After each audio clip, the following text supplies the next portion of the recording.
That big a difference.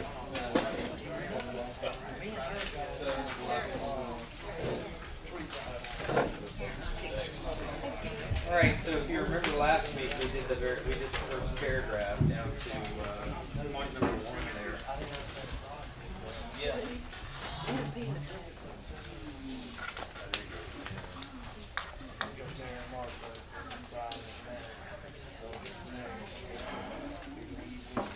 We can get through, if we end up getting through all of this. Ryan is currently printing out the next report. He's probably going to pop in here in a second and drop it off. So let's pray, and then we will look over this evening's lesson.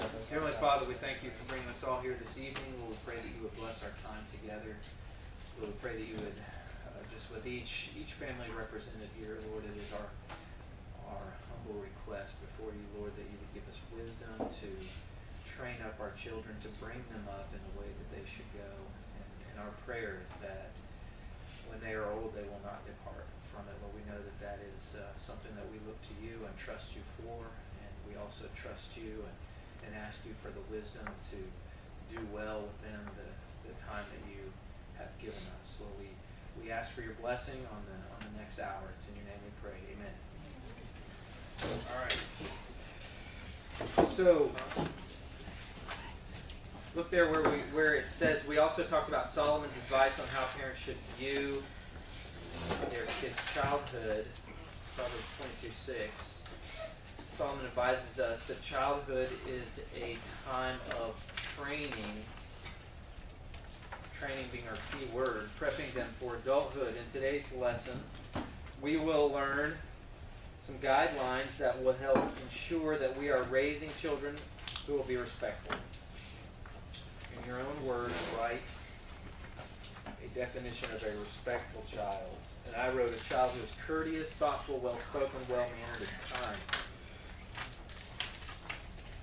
Your definition may vary a little bit, but it'll probably be something like that. Let's go to Ephesians 6.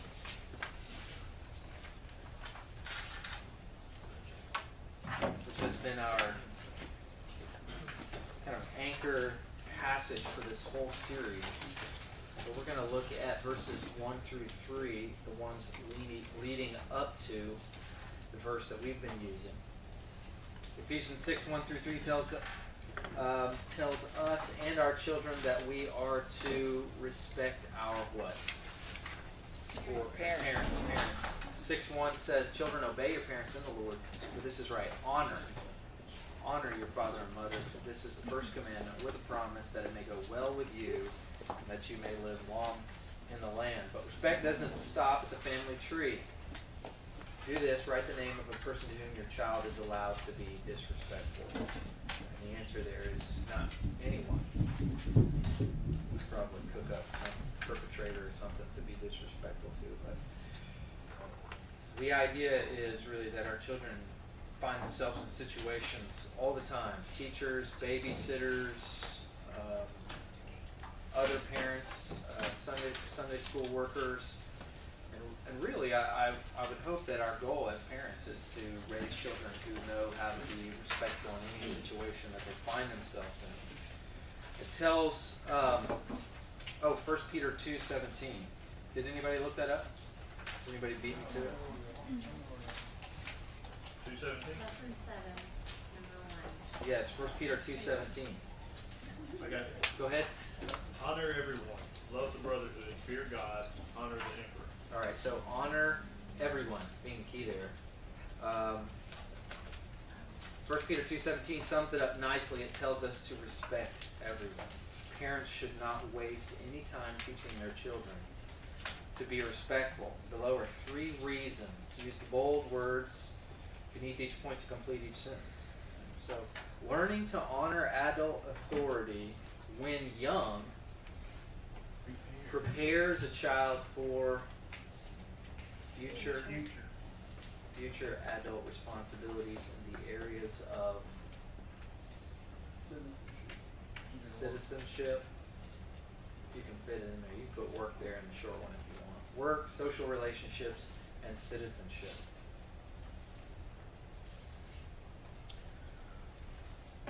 Very important. Number 2, being required to behave and communicate.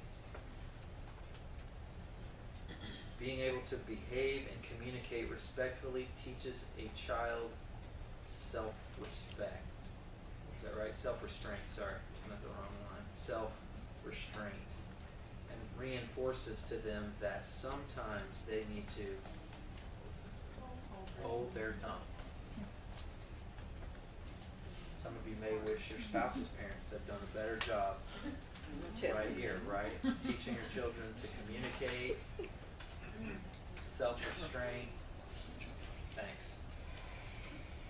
Number 3, learning to honor adult authority when young prepares a child to respect God's authority, which is, again, the thrust of this whole series. That's our Proverbs passage. Train up a child in the way they should go, and they are older, they will not depart from it. All right, so point 2, disrespectful children, the sign of the times. God deems respect as an important part of a thriving culture. Think about that. Would you say the level of respect children show adults in American culture is going up or down? What did you say? It's going down. Precipitous. Yeah, it's going down.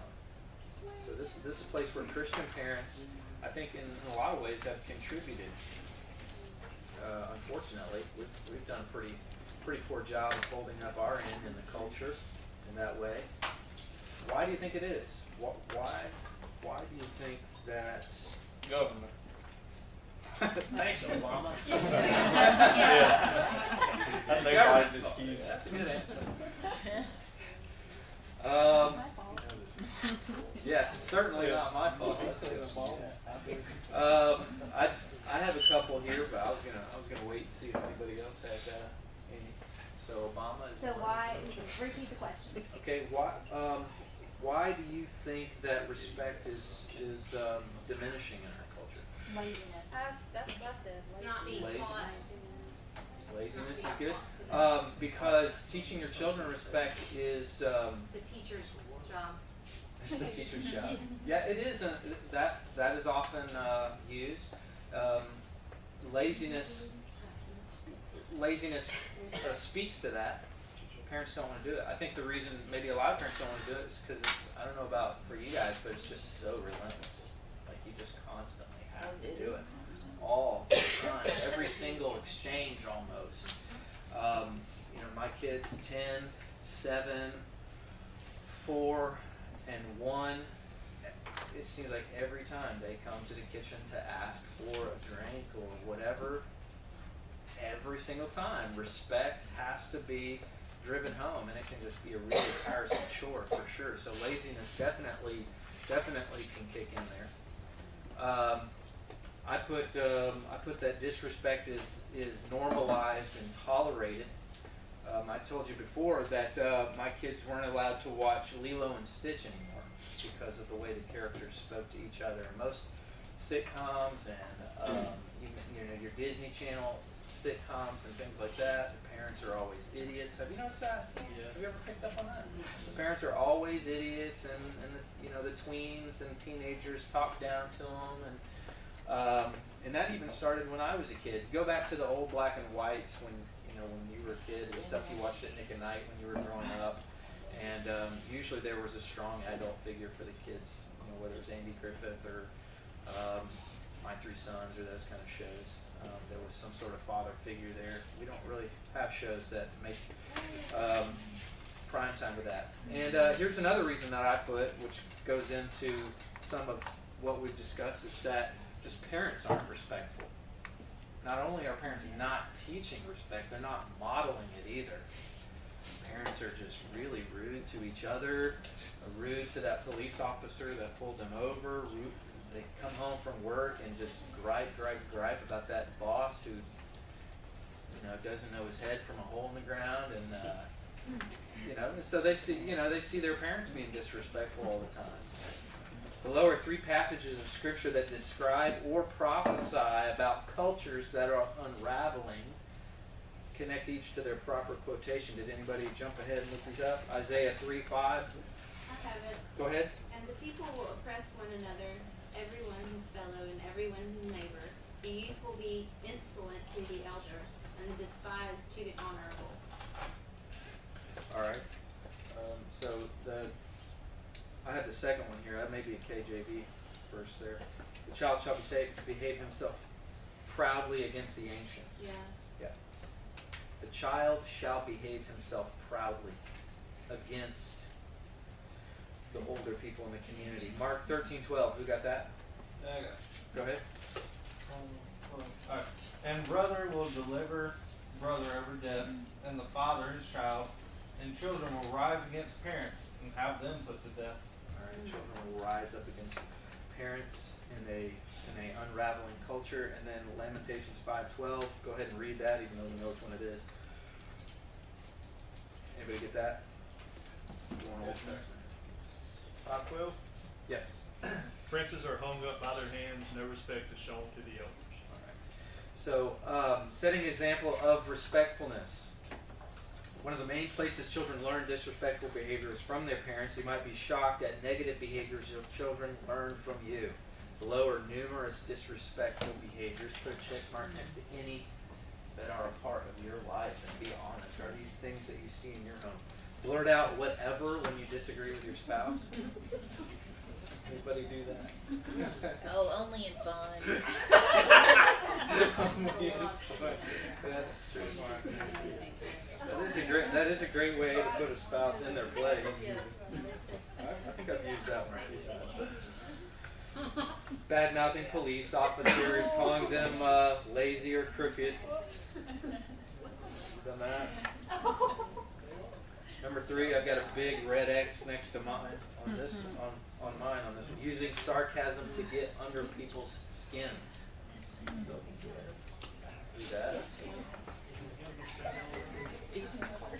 And you know, just getting to the point of this lesson.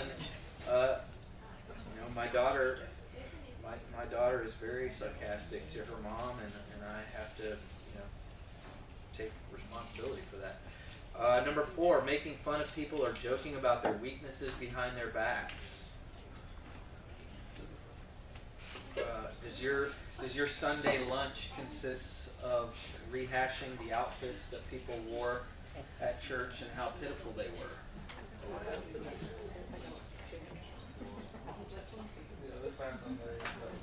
Josh, we know. What?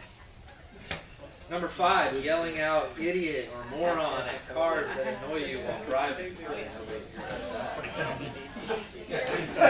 That's a good bit. Pretty tame.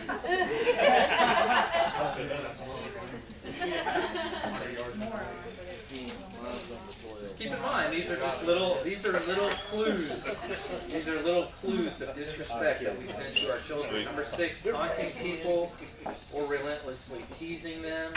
Maybe it's that coworker or niece or nephew or somebody. Number 7, irreverent behavior like snide remarks and eye roll. Number 8, being obnoxious in public. Being an annoyance to strangers around you. Are you obnoxious to waiters and waitresses? Because your kids pick up on that. Are you that person at Target that always demands to speak to a manager? I hate getting behind those people in line, you know? And I always do. Number 9. This is one I'm guilty of. Using your shyness as an excuse to be impolite or inhospitable. I do that. 10, endlessly complaining about your authority figures and what dummies they are.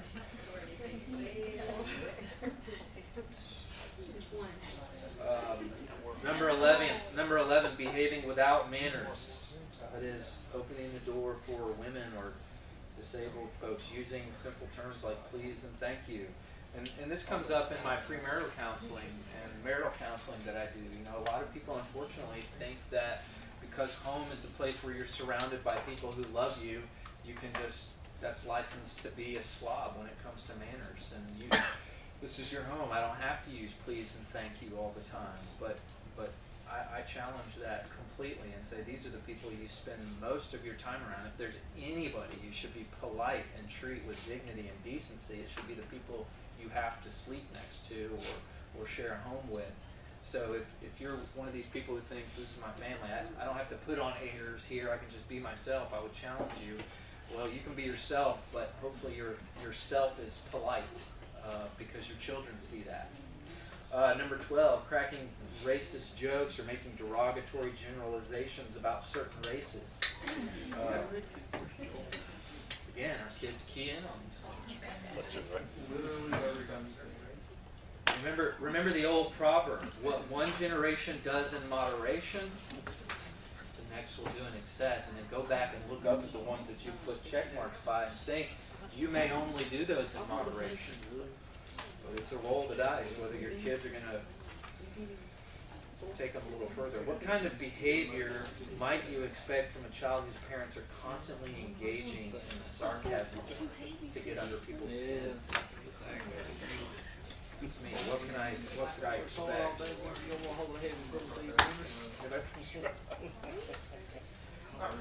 I wrote down kids that are unbearably obnoxious. Do you have any of those, Brent?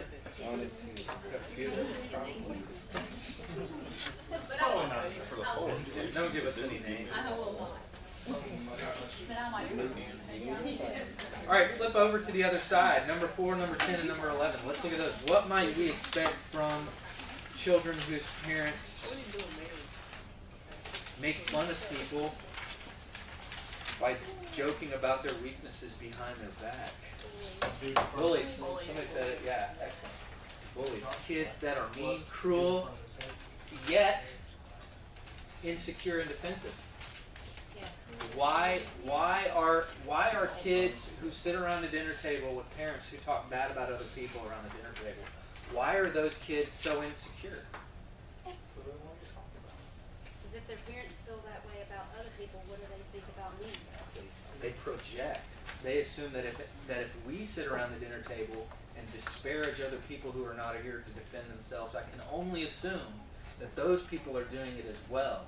They're picking me apart when I'm not around, and those people end up being insecure as well and very defensive about their weaknesses. Number 10, what might we expect from kids who have parents who endlessly complain about authority figures being idiots and morons? Children that don't respect authority. I put kids that are know-it-alls, that alienate people because they're never wrong. Bad employees. Excellent answer. Bad employees. Unemployable kids. So when your kid's 23, can't hold down a job, and moves back home, it may be because every place he works, the boss is a moron who makes him do this or that or stuff that's not in his job description or what have you.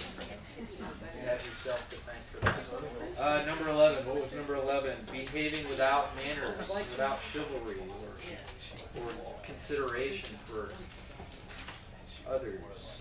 I put slobs who perform poorly in public and are unable to excel. You know, we have studies that show, going back to bad employees, we have studies that show that in the workplace, more important than your IQ is your EQ, your ability to interact with others and to get along with others is just as important as being intelligent, if not more important. All right, number 4, expressing appeals. Diplomacy is the key. As Christian parents, we must balance a very fine line. This is hard to do. We should expect immediate behavior from our children, but we mustn't be overbearing. Our goal is to train mature, responsible children to adulthood, not to create adults who are mindless robots or assertive wimps. This means as our children get older and begin to think for themselves, we must show them that their opinions are valuable. Right? That's important. We must also teach them that there is a right time and a right way to express their thoughts and opinions. Your child's future spouse will thank you for this. Once your child has proven that he or she can obey without voicing his opinion, it's time to start allowing him to share his thoughts. Respectfully. Or respectfully appeal. There we go. To share his thoughts or respectfully appeal. And we talked about this a little, I think it was the third week, maybe about, as parents, how are we supposed to know when to expect obedience without questions and when to allow a respectful appeal. Below are some scenarios. Fill out what you might expect to hear from each. Scenario 1. Jake has done a few chores for his dad and has been granted permission to go outside and play with his friends. When he runs to the back door, his mom sees him and she says, Jacob, I have a couple chores I need you to do for me before you go outside. Now, what is a disrespectful response? What? Already did some chores. I already did it. Ugh. You hear the ugh? The eye roll? Yeah. The sigh? I did chores yesterday. I did chores yesterday. Did them last week. That's I what Luke, washed your clothes yesterday. that's what Luke says. Keep running. But I took a bath last week. Oh, shit. He's actually using that. Like, Not that's a exactly. chore. He said that. Dad said I could go outside. What we'd love to hear is, what's up, Mom? Or even, can I do it afterwards? Might be alright, depending on the situation. A respectful appeal. Scenario 2, Jessica's told to clean up her room and get ready to go to church activity. Jessica's almost certain that she heard an announcement that the activity had been postponed. Her dad says, Jessica, go ahead and straighten up your room and get ready to go to church picnic. Eye roll. Psh. That got canceled, right? A respectful response, Dad. You may want to call the church. I believe it's been canceled. We just want diplomacy in the way we communicate with each other. I don't know about you, but in my home, even little insignificant interchanges like this are just rife with disrespect. Right? And so what we're shooting for is that in all these areas, we communicate well with each other. Lesson 8, expectations for different ages. For different children. Different children of different ages. One of the biggest obstacles in successful parenting is ignorance of the capabilities of a child at each stage of development. Typically, first-time parents are most aware of their ignorance and ask questions like, how old will my child be before she understands me well enough to obey? Like, how old does my child need to be before I spank or time out or what have you? A wise person once said, sometimes a child is not as handicapped by his condition as parents are by their low expectations. What do we mean by that? While children are being forced to grow up faster in some ways, think about this: earlier exposure to different types of sin on television or what have you, early sexualization. I'm sure you've had a hard time finding modest clothes for your daughter. Reduced playtime in school, hardly any recess. They're made to really be far more responsible at age 6 and 7 than I ever was when I was in elementary school. So while in some ways they're being forced to grow up faster, some are growing up much slower because their parents expect so little from them in areas of obedience and responsibility. It's funny how a 2-year-old can insert their favorite DVD and play when they want to, but seems bewildered when asked to pick up their toys. You ever notice that? Yeah. Below is a list of situations. Put an I for impossible or P for possible. Look at some of these situations. An 18-month-old can be in the same room with a Christmas tree without bothering. Is this, possible. Possible. All right, I like it. Number 2, a child that's been diagnosed with ADHD can be taught to obey. Possible. It is possible. It's just really hard. It's just harder for you than it would be for another parent with a child of the same age. Number 3, a 2-year-old can sit through an entire church service without being distracted. Possible. It is possible. Although we don't, they don't really do that here. We don't ever have a church service. At the other church I was at, Sunday nights were family church service night, and I guess Sunday nights during the summer would be. yeah, there you go. Sunday nights. Yeah, But at they 2 years, still try to do at the- 2 years, they Four and under are still out. They still try to do Crawford Kids That's something that I've not taught before. That was a big deal at the previous church I was at on Sunday nights to teach children to sit in adult worship. Number 4, a 6-year-old can help set and clear the dinner table. Possible.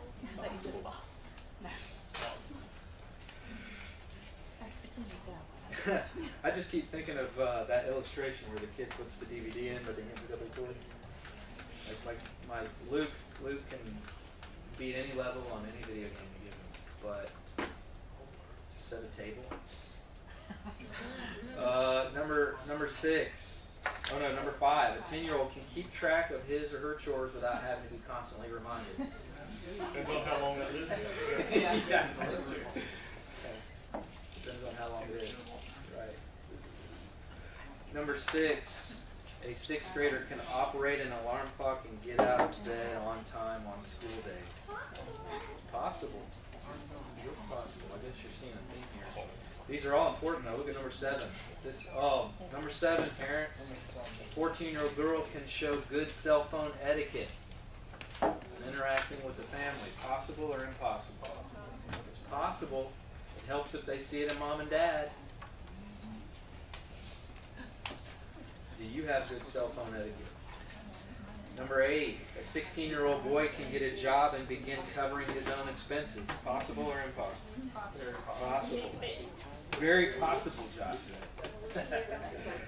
Number 9, a 17-year-old can request and fill out applications for college or tech school programs. Does he need mommy to hold his hand on that, or can he do it? He can do it. Number 10, an 18-year-old can manage money well enough to save for upcoming bills. Can your 18-year-old do that? Impossible. Let's see if I have it here. Yeah. Impossible. I can't even do that. So I'm 37, right? 37. I can't even do that. All right. If you're thinking, sure, but my child is different. All these are possible, but my child is different. Listen to this. Maybe you're selling your child short. Pay close attention to your child's level of understanding.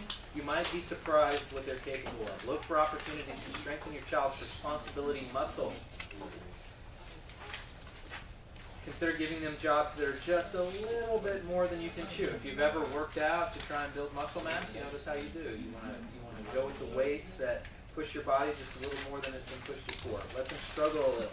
If they quit, don't lose hope and do things for them. That only serves to reward them. When they succeed, stand back with them and admire the job well done. Doing this will teach them that. What? Did anybody write an answer in there? Responsibility. They can do it. That they can do it. There you go. That there is pleasure and satisfaction in a job well done. All right, so let's go to lesson 9. Did you get lesson 9? Oh, yeah. It's this one with the bold words down the side here. And I had them print. I had Ryan print out extras of lesson 1 for the book. Wow, some of these are on card stuff. Check It's that also out. 2 pages. You need to front and back. Oh, they're not front and back? No, he Oh no, here's he just didn't collate them or what? just didn't use front and back. On the front. Okay, I got it. Does everybody have both sides? Did everybody get both sides?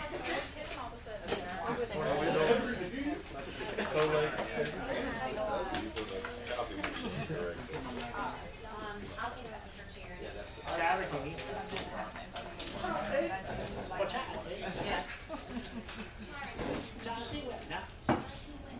Okay, lesson 9. How parents exasperate their children. In last week's lesson, we learned some helpful tips for training children to be respectful. Answer the following question: what's the best way for a dad to teach his son to respect women? Ooh, what do you think? What's the best way for a dad to teach his son to respect women? Respect his wife. Treat his wife with respect. What is the best way a mom can teach her daughter to communicate respectfully? Communicate respectfully Their dad. to their dad, to her dad. Exactly. It's ridiculous to expect our children to behave and communicate respectfully if we don't. If you don't behave or handle yourself in a respectful way in the home or out and about, or communicate in the home or out and about respectfully, children are going to have a hard time with that. And we'll actually get into that a little bit in today's lesson. In this lesson, we'll be looking at one of the most important aspects of child training. It can be found in our foundational verse, Ephesians 6:4, which we all know by heart now. And the passage tells us, fathers, do not provoke your children to anger. Wrath, the KJV word I heard. Do not provoke your children to anger, but bring them up in the discipline and instruction of the Lord. Today we'll learn about that first part of the passage. Do not provoke your children to anger.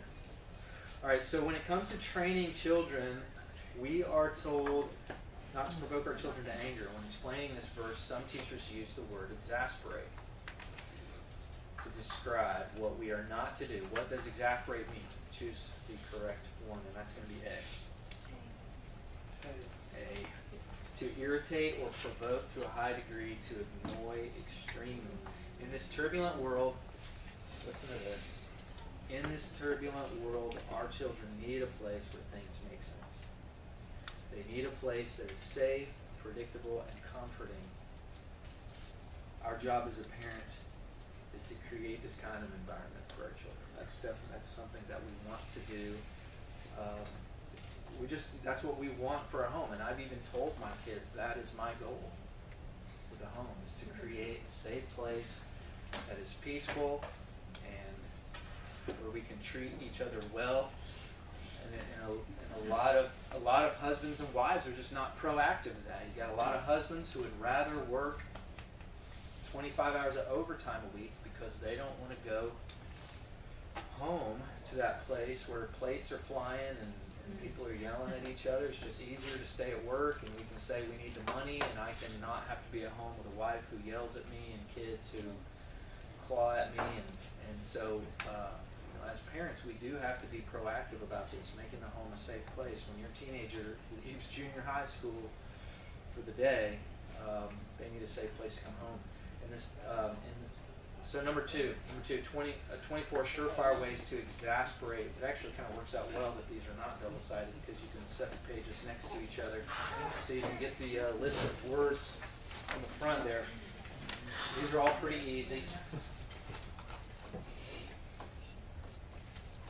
Check yourself and see if you commit any of these. Number one, never admit you are wrong. You can help yourself by crossing it out over there on the right. Never admit you're wrong. Never acknowledge mistakes or apologize for errors. Make excuses, justify, rationalize. I have to apologize to my kids on a regular occasion. Sometimes I yell at them when I shouldn't. Sometimes I come down too hard on them for certain things. And I have to go back and apologize. Sometimes I get things wrong. Sometimes, as we'll get into a little bit later in this list, sometimes I break promises, things like that, and I have to go to my kids and apologize. And sometimes I have to apologize to my wife in front of them. They need to see me make up with my wife when I've done something wrong with her. And when we create a home where dad is constantly blame shifting, blaming others, or I wouldn't be angry, I wouldn't have done that to you if you hadn't, and try and blame them. It just creates a home where they live in fear. Number two, model one. Require perfection from our child in areas where you constantly fail miserably. Hold them to a higher standard than yourself. What was the word here? Hypocrisy. No, it's look. I went over this today before I came. Insolence. No, it's not insolence. That's down towards the end.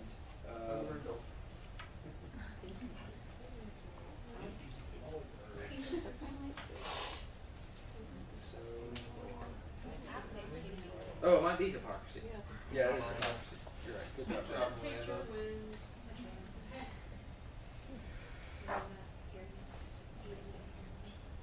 All right, number 3. Oh well, number 2. Yeah, number 2. Let's talk about number 2 for a second. And also, last week, I need to say something about last week when we talked about Claire and Angie said I was being too hard on her.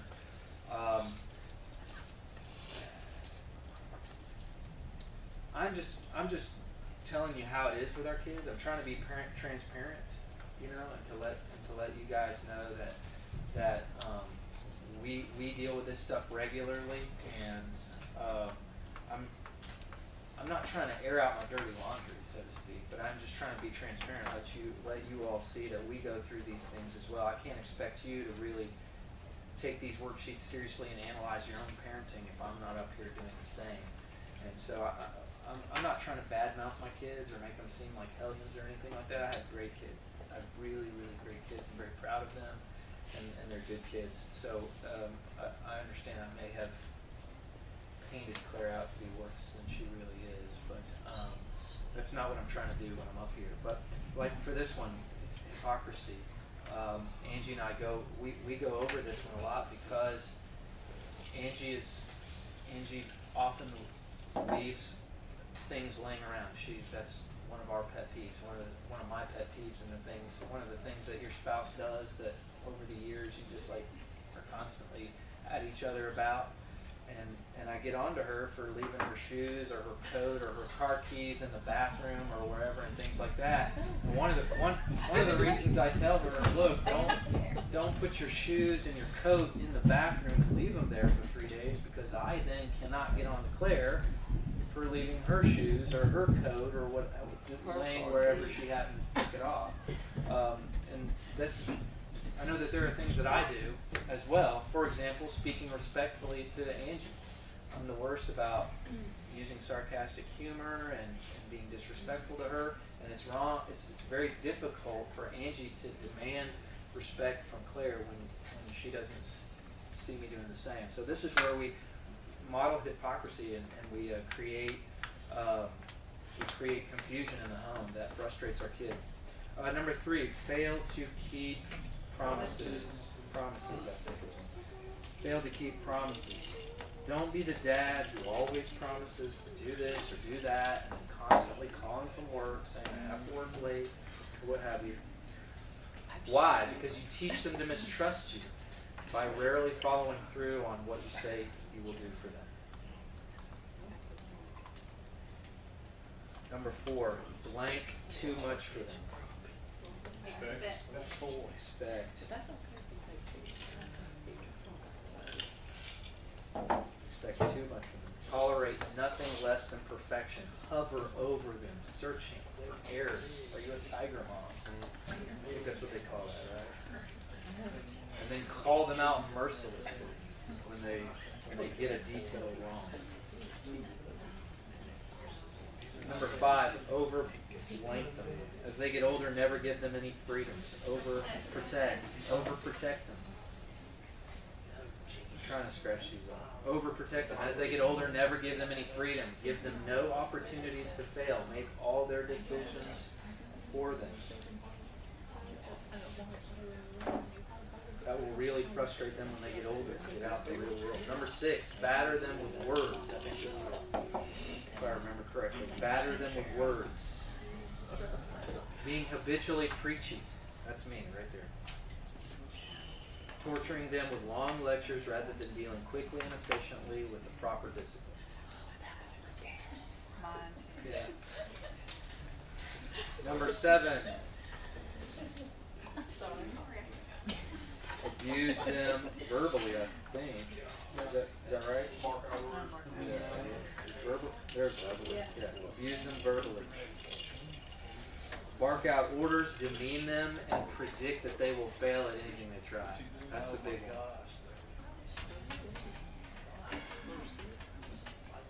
Always use a harsh tone and hateful words.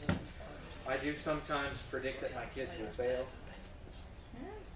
but it's usually like the playful reverse psychology, where I bet you can't do that kind of thing. Cheer when they, because you really know they can do it. That's not what I'm talking about, obviously, here. Number 8, make discipline too severe, I think is the word. Is that in there? Yep. Yep. All right. Make discipline too severe. This is hard.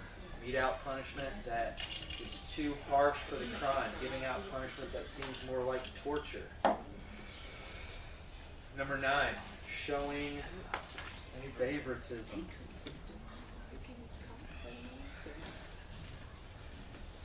Unequal discipline for the same violations. When correcting, compare them to other siblings. Don't do that. You're harsh to one child and sweet to the others. Now, this is difficult because, again, like I've said, like I've mentioned before, my 10-year-old is very strong-willed and hard-headed, difficult to get through to. My 7-year-old boy is very tender-hearted and very gentle. And Claire doesn't understand sometimes why she loses a privilege for 3 nights and Luke just gets a stern look. And it's hard for her to understand that. You should be more like him. Yeah, I should compare it. Actually, Luke gets in trouble very little. He doesn't really even get in trouble that much. He's so low key and low maintenance. He stays out of everybody's business and kind of does his own thing. But it's very difficult for Claire to understand that. I have to kind of go the extra mile to explain to my daughter, okay, when you were 7 years old, I punished you. I expected what I should expect from a 7-year-old and punished you like a 7-year-old. And now that you're 10, you can't say, Dad, why don't you punish him the same way you punish me? Because there's 3 years difference. There's a lot of difference in your personalities and your maturity levels, and so it's wrong for you to expect me to punish him like he's a 10-year-old. I wouldn't, and it's wrong. It would be wrong for me to punish you like a 4-year-old. So sometimes we have to go out of our way to explain that to our kids. Number 10, blank them, scold or discipline them in front of their peers. I think that's embarrassing. You might think that having their bros there to be able to really put them in their place is a perfect opportunity to drive the dagger home. I would be very careful of that. Speak openly of their weaknesses and mistakes to others. Number 11, try to be their buddy. That is not good. That is not good. That will backfire on you.